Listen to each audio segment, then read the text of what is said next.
It was back 4 years ago now, a little bit, actually over 4 years ago, that I started a series, and you may remember this, called The Curious Journey of Joe Jacobson. And it was a little bit of a takeoff on the life of Joseph from the book of Genesis, because his name was Joe or Joseph, and he was Jacob's son. And we got 2 weeks into that series, and I don't know if you remember this or not, but something happened, and we aborted the whole series and kind of just let it slip to the wayside. COVID hit. And that was after the second week of Joseph, we took a nice break from attending church in person, and we shifted to the online attendance, and where I was doing little sermons from my living room with my son, who was my camera operator and editor. And it was actually kind of nice, because every time I said something and it came out wrong, I'd be like, wait a minute, let's start that one over, Luke. And I got to actually go back and do sermons that way. There's times on Sunday mornings where I wish I could do that. Could we just back up a second and start over? You know, I have those moments. I don't usually get those. But I never went back to the series, and it just went by the wayside. And I'm coming back to it now, but rather than just assuming that you remember where we left off, I'm just going to start over, if that's okay. And we're going to change it up a little bit from what we did the first time through. Back then we were in in a totally different type of series. And we're calling it the food saga. And I think you'll see why, even as we talk about the story here this morning. But I want to go back and look at this idea of Joseph's life and what we can learn from it. And it's a huge story, to be honest. It takes up 13 chapters in the book of Genesis. So roughly 1/3 of the book, Joseph's story gets more ink than any singular story in the rest of the book. And there's a lot that's told about it, and we're going to try to condense it down into 6 weeks. Hopefully this is a story that's familiar to you, though, because we're going to rush through parts of it. If it's not familiar to you, you can go home and you can YouTube movies of it, like Prince of Egypt, or you can even go find Joseph in the Amazing Technicolor Dreamcoat, which was a Broadway show, which actually was pretty accurate, believe it or not. Although I'm not sure that Pharaoh and Elvis had quite the similarities going on that you see in the musical, if you're familiar with it. But let me just quickly retell the story of Joseph, and this is going to be really quick. And then we're going to kind of dive into the middle of it, and there's going to be a reason for that I think you'll see. But Joseph was a guy, he was one of 12 brothers. He was the favorite of his father, and he also had these dreams about stars bowing down and worshiping him, and sheaves bowing down and worshiping him. And so he went out and he told his other brothers about this, and they were jealous of him, and they were jealous with how his father treated him. And his father was not very smart and gave him a coat of many colors to show that he was favored. And it was just a bad situation. But one day the 10 brothers were off, and the father, Jacob, sent Joseph to go off and see how his brothers were doing. And as he arrived in his coat of many colors and very, feeling very, I think, proud of his position and status, they, in their jealousy, decided that they were just going to eliminate him from the picture. And the first thought, they threw him in a pit, and there was some debate: should we just kill him, or what should we need to do here? And with that, some traders from the place came by, and they decided, no, we're going to sell him. And so he was sold as a slave, and he was taken to Egypt. And they went back to their father and said, "Bad news, Dad. Joseph was evidently attacked by a wild animal. We found his coat of many colors here. See this blood? He didn't survive, and we never found him." And that's just how the story goes. Except for Joseph has all kinds of things happening that we hear about. In the brothers and Jacob, there's nothing that we hear about. And that's where we're jumping into the story this morning. And we're going to jump in Genesis chapter 41, I believe. Genesis 42, actually. But this is a fascinating story because, like any good story, it has lots of twists and turns and conflicts and complications, and there's compelling characters, and there's tons of suspense, and there's what I would call pivotal moments. And every good story has them. There's these moments where I wouldn't even call them plot twists necessarily, but there are times in the plot where the plot changes direction, and it's going this way, and it moves, and it goes this way. And as we go through this this story, and even as we go through just a little piece of the story this morning, you're going to see that there's these moments where the plot changes direction, these pivotal moments. And so thus the Food Sack Saga, it's in keeping with our table theme, which is all about food, but the food sack is a pivotal moment, and it's going to show up in this story, a food sack. In this food sack in the story is such a pivotal moment that it has the potential in it, what's going on there, to change the whole course of history. And whatever happens with this food sack has the potential to change everything, even for us today. And we'll explain that as we go on this morning. But pivotal moments, we all live in our own stories, which means that we all have our own pivotal moments. And you can think of some of the pivotal moments of your life probably, as you look back to see where something happened and it changed the direction of your life. You met this person, and that person eventually became your mate. That's a pivotal moment. Or maybe you had a teacher in school. Is something that teacher in school inspired you, and you're like, that got you going in a direction that became your career path and trajectory. That was like a pivotal moment. Or sometimes it's a pivotal moment of something that happens in your family, and where you get news sometimes. And it's like, oh, wow. But that news, maybe sometimes for good, sometimes not good, but that becomes a pivotal moment. But we all live with pivotal moments. And sometimes we're very aware of the fact that we're living in a pivotal moment because we're facing a big decision like, should I go to this school or should I move to this place? And we have these pivotal moments.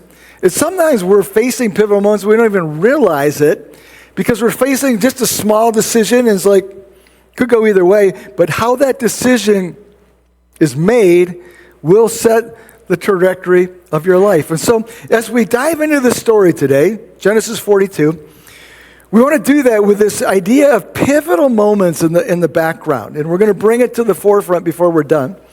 But the question, and I have a few questions for us here this morning, but one of the questions I want you to consider is this: are you facing a pivotal moment right now? If so, what is it? What is the basis that you'll be using to make your decision? But here's a couple other questions I want us to consider too.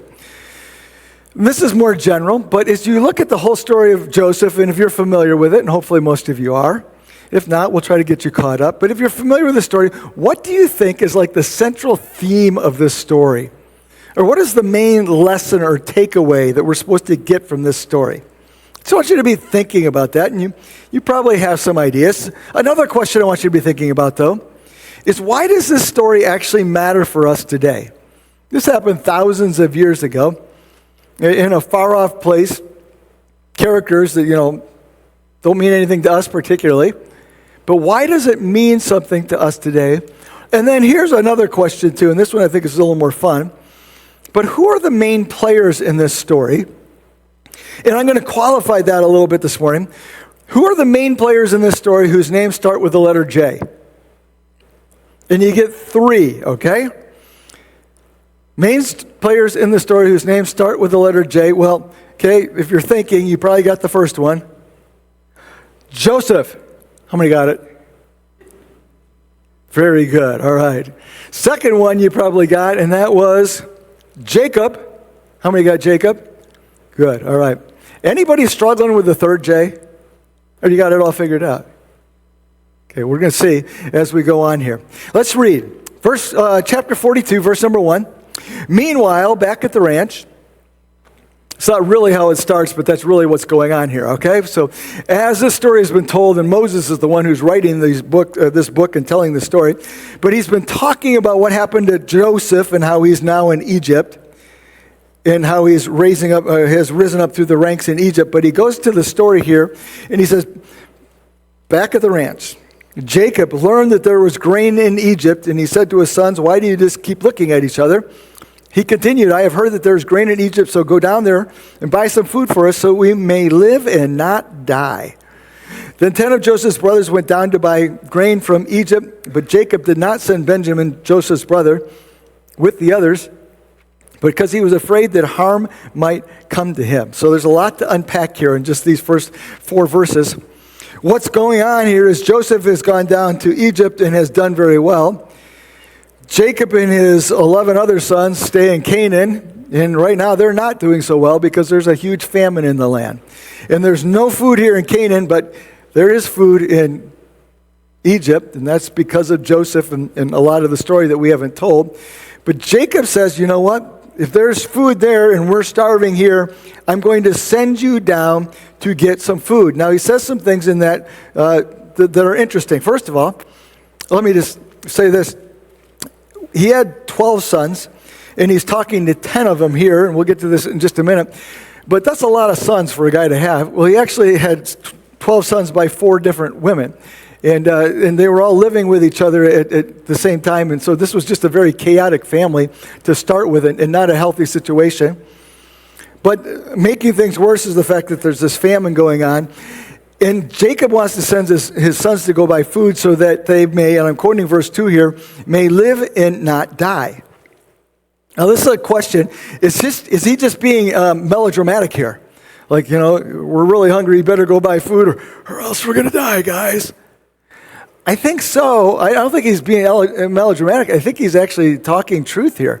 I think they're in a horrible situation here, and they've got to figure out what they're going to do about food. He hears about this food, says, let's go.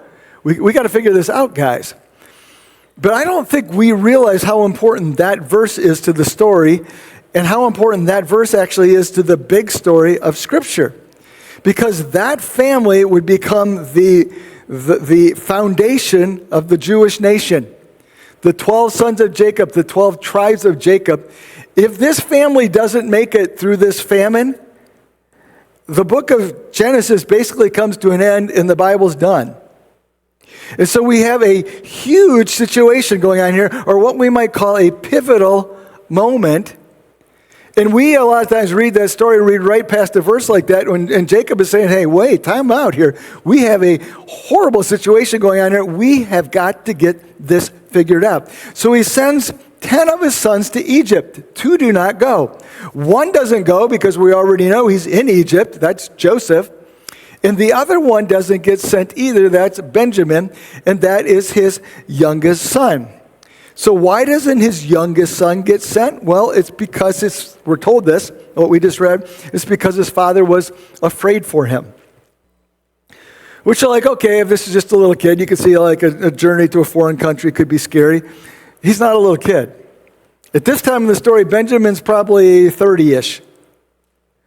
So you would think he would be able to handle himself, except for the fact in Jacob's mind, there was this time 22 years before when he sent Joseph off to see his brothers, and Joseph didn't come back. And I think Jacob has all this time for 22 years wondered if he really got told a true story by his other 10 sons.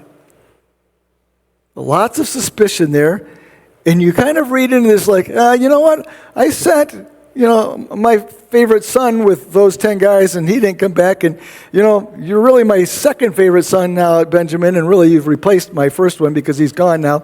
And I don't think I'm going to put you in that same situation because I don't think it will be safe for you. So 22 years have passed between Joseph being sold as a slave, and his brothers now going down to Egypt to buy food.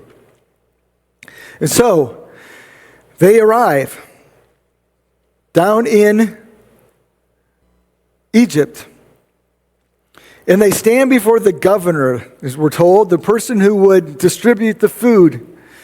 And they are going to try to buy some food, and I'm imagining that this is kind of an unnerving situation, like they don't know these people. They're foreigners. They probably don't even speak the language. They're probably very apprehensive here. And they come and they stand before the governor, who walks out, and it's Joseph. And he sees his brothers, 10 of his brothers standing there, that he hasn't seen in 22 years. And can you imagine what's going through his mind? Like, stunned to start with. But maybe there was some anger. Maybe there was that moment of like, oh, Well, check this out. You know, what goes around comes around, guys. And maybe there was that thought that passed through his mind, maybe we could get some vengeance here. Maybe we wouldn't even call it vengeance, would we? We could just call it justice. But I'm now in the place where I can execute justice for what you did for me years ago. You made me a slave. I can make you guys slaves. And Joseph is standing there, and you're thinking of all these thoughts that are running through his mind. And he's looking at these different brothers. And he's maybe reliving that situation when he was sold to slaves. And maybe he's even hearing that voice that says, well, I got an idea, guys. Let's just sell him. And maybe he can hear that, and as he hears that in his mind, he's looking out there and he's seeing the brother who said that. What an incredible moment in the story. So what does Joseph do? Here's what he does. He decides to keep his identity hidden. His brothers didn't recognize him. They had no idea. So he keeps his identity hidden. Then he accuses them of being spies, which they deny. In fact, we can read that, verse number 10. He says, no, my Lord, your servants have come to buy food. We're all sons of one man. We're honest. We're not spies, which maybe Joseph had to stifle a laugh right then. He said, no, you've come to see where our land is unprotected. But they've replied, your servants are 12 brothers, the sons of one man, who lives in the land of Canaan. The youngest is now with their father, and one is no more. Now, that's just a curious statement to me. It's like, why did they say that there were 12 of them? Why didn't they just say, yeah, we're brothers, there's 10 of us?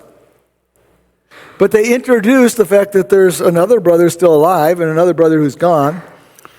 And so we don't really know what possesses them to say that, but Joseph's he already has that information, but he's going to take that and use it against them. Then what does he do? He takes these 10 guys and he puts them in the prison and tells them that they can only get out on one condition. They can go back to Canaan, and they can get that one person can get out of prison. He can go back to Canaan. He can get that younger brother and bring him back. That we know is Benjamin. And he lets them sit there for 3 days. And this is their response. Verse number 21, they said one to another, surely we are being punished because of our brother that we sold off 22 years ago. We saw how distressed he was when he pleaded with us for his life, but we would not listen. And now we are experiencing the exact same thing. We are pleading for our lives, and he's not listening. Interesting, isn't it? And they assume that they're being judged for something that they did 22 years before that they've been carrying around all this time.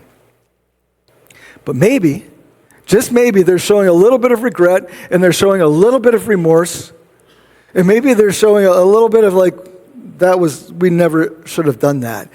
In verse number 22, it goes on, there's 23 rather, they did not realize that Joseph could understand them since he was using an interpreter. And we have a really interesting dynamic then, is that they're saying this, this is because of what we did to Joseph. And Joseph is actually listening into that conversation. And it's got to be affecting him, don't you think? Well, as the story goes, Joseph changes his mind a little bit. He brings them out of prison and says, you know what, here's what we're going to do. I'm just going to leave one of you in prison.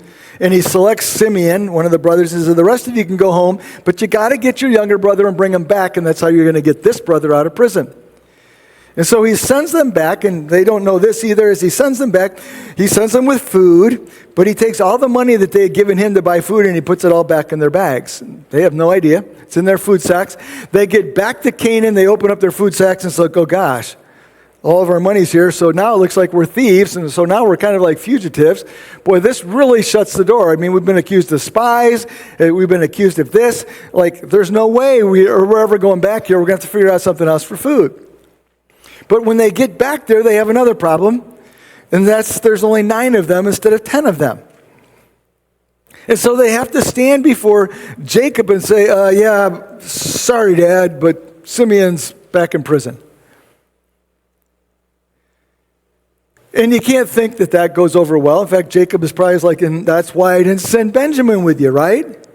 But as it goes on, they get hungry, and so they have to, do something about that hunger. Verse number 38, their father Jacob said to them, you have deprived me of my children. Joseph is no more and Simeon is no more. Now you want to take Benjamin? Everything is against me. What, are you guys kidding me? You want to take Benjamin back so you can get more food? And he says in verse 38, my son will not go down there with you.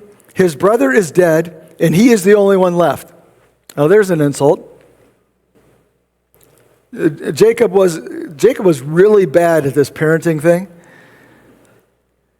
And so he's like, you 10 guys don't count. It's just this one that counts. If harm comes to him on the journey that you are taking, you will bring my gray head down to the grave in sorrows. And so they go back. Chapter 43 tells us the story. The famine was still severe in the land. So when they had eaten all the grain they had brought from Egypt, their father said, go back, buy us a little more food. But Judah said to him, the man warned us solemnly, you will not see my face again unless your brother is with you. Okay, let me read that verse again. But Judah said to him, okay, there's our third J in the story, okay? Judah. Anybody get Judah as the third J in the story? Good for you, okay? Because it's going to be really important.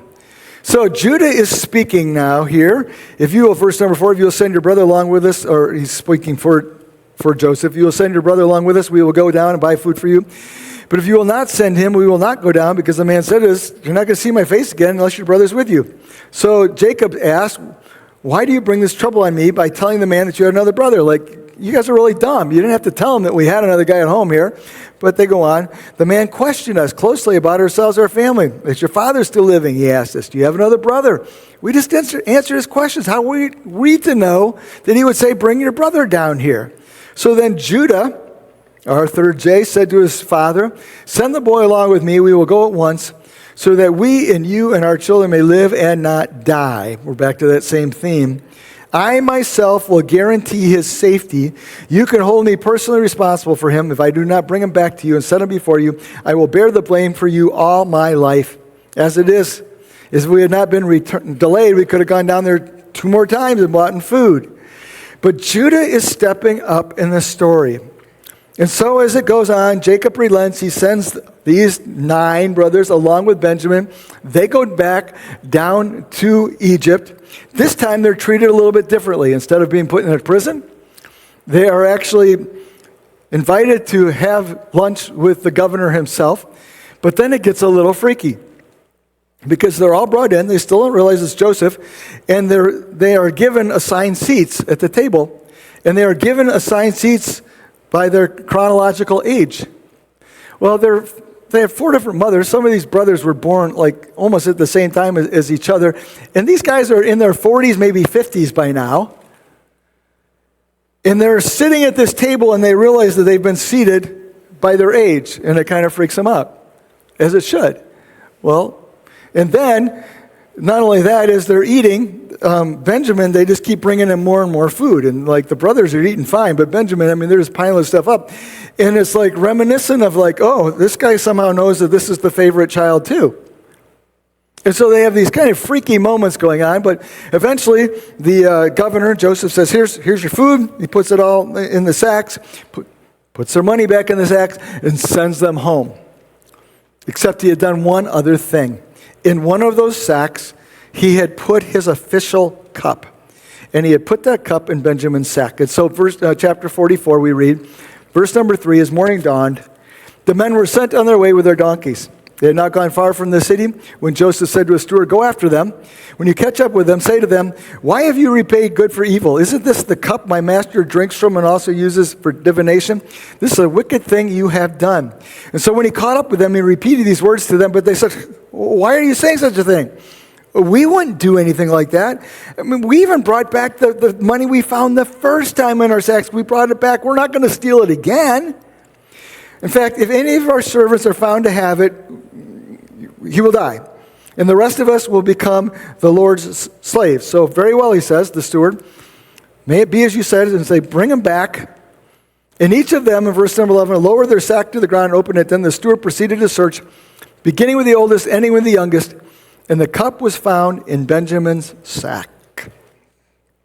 And they tore their clothes, and they all loaded up their donkeys, and they returned to the city, and they went in before Joseph, and they bow on the ground and say, all of us will be your slaves. Just let him go. But what had happened here is Joseph had just set them up big time, and he had set them up big time with a food sack, and that's why we're calling it a pivotal moment. Because what Joseph has done here is he has recreated the same scenario that he had experienced 22 years before. He has put his brother at the mercy of his other brothers, and they can sell him up the river. They can say, oh, Benjamin, sorry, dude. You probably shouldn't have taken his cup there. And they can go back to their father and they can say, here's what happened. And they can even tell the truth this time about what happens. And just to emphasize it a little bit, what had he done? He had set Benjamin in that room and just kept bringing him more food and more food and more food. And really making the point like, hey, we got another favorite child here. And so he totally sets them up so that they can replay exactly what they did 22 years ago. Pivotal moment. So what'd they do? Well, let's look at what happens. Verse number 18. Judah went up to Joseph and said, pardon your servant, my lord. Let me speak a word to you, my lord. Do not be angry, your servant, though you are equal to Pharaoh himself. And Pharaoh speaks up our third J. So since he's such a key part in the story, let's pause here for a second and look at why he's such a key part. Here's what we know about Judah, okay? Judah had spoken up before in Joseph's story. It was way back in chapter 37, verses 26 and 27, when Judah had said to his brothers, what will we gain if we kill our brother and cover up his blood? Come, let's sell him to the Ishmaelites and not lay our hands on him. After all, he's our brother, our own flesh and blood. And the brothers agreed. He was the one who came up with the idea to sell Joseph to the traders and into slavery. Now, some scholars think that he was trying to save Joseph's life. I'm more inclined to see that he was just kind of the leader of the pack here and the strongest personality and said, hey, here's a fun idea. Let's sell him as a slave. This is Judah, okay? Same Judah.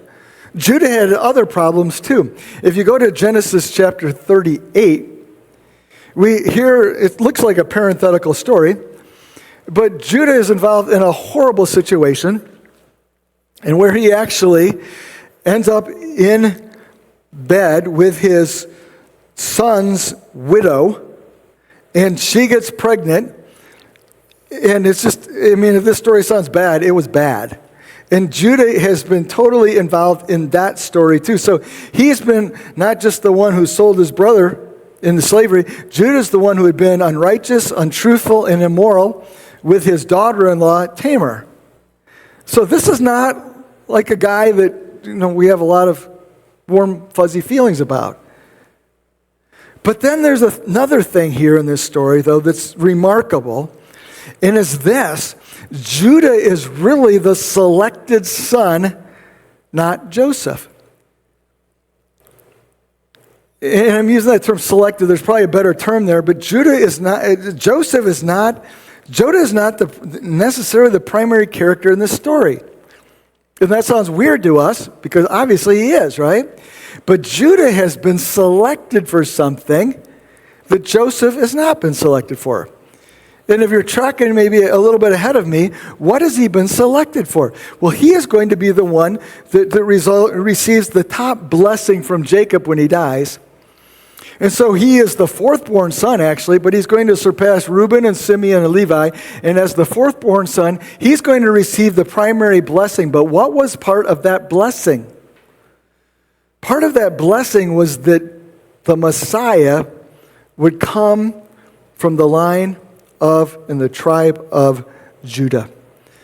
Let me read Genesis 49. This is what Jacob says right before his death. Judah, your brothers will praise you. Your hand will be on the neck of your enemies. Your father's sons will bow down to you. You are a lion's cub, Judah. You return from prey, my son. Like a lion, he crouches and lies down like a lioness. Who dares to rouse him? The scepter will not depart from Judah. Who are we talking about? We're talking about Jesus here. Nor the ruler's staff from between his feet, until he to whom it belongs shall come. Jesus, and the obedience of nations shall be his. Judah is the one chosen to be the ancestor of Christ. So this story is actually as much about Judah as it is about Joseph, because his line is where Jesus comes from. We use that phrase, the Lion of the tribe of Judah. And so that leaves me lost and confused as I look at this story.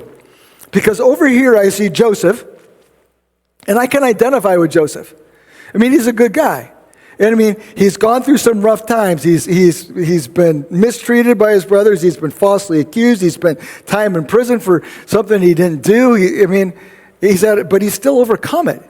And I look at him, and I'm like, yeah, that's the hero of the story. And yet, I look at Judah, who's really like a dirtbag. And like he's getting, all of this, privilege, if you want to call it that. Why is that? Why is it Judah that's getting it and not Joseph? And here's the simple answer that doesn't totally work, but it works. It's because of the grace of God. See, our tendency is to relate to Joseph in the story and to identify with Joseph in the story. But what we need to do is we need to relate to Judah in the story and to realize that we are the Judah that God comes looking for. Because we're the Judah who has failures in our past. Because we're the Judah who's done things that we don't want anybody else to know about. Because we're the Judah that's been all about ourselves. Because we're the Judah who's betrayed other people. Because, that's who we are. And we don't like to think of ourselves that way. It's much easier to relate to Joseph, isn't it? But God sees it differently. And God goes with Judah. And God goes with us because we're the ones who need grace. And we are the ones who get the second chance. And this is the beauty of this food saga. It's that God gives us all second chances. And it's that God offers grace to us. And God takes our messed up stories and still does something with them. But here's what I think is exciting too, is the fact that Judah was not the same person at the end of the story that he was at the beginning of the story. Where before he betrayed Joseph, what did he do with Benjamin? He protected him. Where what he did in the past affected other people negatively and he didn't care about them, now what is he doing? He's begging for Benjamin's life for the sake of Jacob, his father. Where in the past he led his brothers to do wrong, now he's leading his brothers to do the right thing. I asked at the beginning, what is the theme of this story of Joseph? Probably the obvious one that you think of is, God's sovereignty and God's providence. I think the theme of the story of Joseph is really God's grace and redemption. And all through this story, you see God come in grace and redeem. He actually comes in grace to Jacob and redeems him. We'll talk about that a little bit more next week. Actually, that's true for Joseph too. The Joseph we see at the end of the story is not the Joseph we see at the beginning of the story, but it's true for Judah as well, as God comes in grace and he redeems. So God comes in grace and chooses, but he comes in grace and redeems and changes. And that's the story that we can relate to and identify, is that God chooses us and then he changes us. And how does he change us? It's lots of factors here, but one of the things that God uses to change us is pivotal moments. Pivotal moments. And as we look at Judah's life, so we're stepping aside from Joseph, and if we look at Judah's life, we can see some of the pivotal moments that God used, I think, to change him. The first pivotal moment that's obvious is that moment with Joseph, where Joseph is in the pit and he says, let's sell him. And it was a pivotal moment of failure. But that pivotal moment shaped him because it revealed him to himself for what he was, and he lived with that guilt and that shame, and he walked with it for 22 years. But you can see how that pivotal moment is like, who are you really, Judah? We can go on there. There's another pivotal moment, and it comes with Tamar, his daughter-in-law, and again, a huge failure. But this failure rebuked him, but it also challenged him.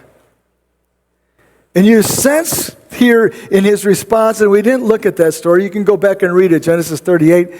You sense in that story, Judah's like, oh, wait a minute, this isn't who I want to be. And it becomes a moment where I believe where the trajectory of Judah's life changes. We see another pivotal moment, and it's with Benjamin in a food sack, where Benjamin gets framed, the cup is in his sack, and Judah says, oh, you know what? I'll take his place. Pivotal moment. That just revealed him, though. The change had already taken place. Judah, who was selling one brother, is protecting the other brother because of God's grace in changing him. And so let me just wrap this up with a couple summary thoughts here. First of all, it's this. God offers grace to each of us, and none of us is beyond his grace. No matter our failures, no matter our past, no matter what we've done, no matter who we are. God never looks out and says, nope, that's too far. No, God comes in grace and says, okay, this is what I got. And we're all in need of God's grace, and we can all celebrate. We've done that this morning with communion. God offers grace to each of us. Secondly, former failures may be a part of our story, but God is in the business of redeeming stories. And no matter where your story is this morning, this might be your pivotal moment where you're like, okay, it needs to be different. And by God's grace, it will be different. And by God's redemption, it will be different. But God takes our stories and it will give our stories to him. He's like, I can work with this. And you know what I love about Judah? By the way, we call them the Jews. That's because of Judah. So his family becomes the prominent family in the whole history of Israel. But God comes to Judah, and he's not young anymore by the time we get to this part of the story. But even, I don't know if he's an old man, but even as he's gotten older, he still has that potential for change. Thirdly, each of us is asked to play a different part in God's story. Joseph had a huge part to play. In fact, what was Joseph's part? His part was to go off to Egypt and to go through all of that so that he could keep the other 11 brothers alive, and so that the story of Israel could continue. Judah had a totally different story. He would give birth to a son. By the way, that son was born to that daughter-in-law, Tamar, that's in the line of Christ. But we all have different parts of the story to play, and they're all important. And the last thing is this. We will face pivotal moments of decision that will affect the trajectories of our life. And that's really what makes it a pivotal moment. It's not just that some circumstance has turned on you. It's that circumstance has turned, and it's left you with a decision and a choice. And maybe that's where you are right now here this morning. You're left with a choice. Maybe it's a choice on what path you will take. Maybe it's a choice on how you're going to handle the path that's been handed to you. The choice that's been made for you. But you have that pivotal moment. So here's what we got. Pivotal moments are opportunities, though, for us to see ourselves for who we are and what we are. And as you face a pivotal moment, use it in your life, whatever that is, to say, okay, who am I? What am I? And you might not like what you see, but that's okay, because we have a God who's a God of grace and a God who redeems. But we use pivotal moments to see ourselves for who and what we are. Secondly, pivotal moments then become opportunities for us to choose a different path. And maybe that's where you are this morning. It's time to take a different path. And sometimes God, I think, is good and gracious to us because he brings other pivotal moments to us where we're not choosing a new path. What we're just realizing is who God has changed us to be. And where Judah maybe I don't know if he had any self-awareness of this or not, to see the irony of the fact that he had been the brother who had sold Joseph to be the brother who was saving Benjamin. But that's what God wants to do with our pivotal moments. Let's pray. God, we thank you for the story of Joseph, but we also thank you for the story of Judah. We want to relate to Joseph, but we really are more like Judah, because we have these things that are part of our story, that you come in grace and forgive and cover and change, and then, God, you redeem us in our stories, and you make it all different. So I have questions for us this morning as we sit with our heads bowed and eyes closed and reflect on God's word this morning. The first question is this: have you ever experienced God's grace? Where you've accepted his offer of forgiveness and salvation through Jesus Christ and invited him to forgive you and to come into your life? Where you have, in a conversation, personal conversation between you and God, confessed your sin and your failure and asked him to forgive you, to come into your life. That's the first step in that change we talk about. If you've never taken that step, you can do that where we sit this morning. Secondly, though, if you've experienced that grace, I guess the question comes to you this morning: what is the pivotal moment that you're facing right now? And I haven't really identified any of those, but maybe you can identify something, or maybe you can even look back in your past and see a pivotal moment. But what is the decision that you need to make today?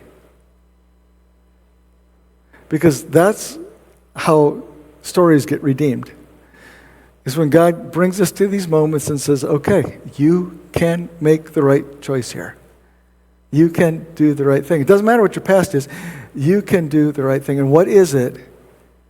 What is that decision that you need to make this morning? Will you make it?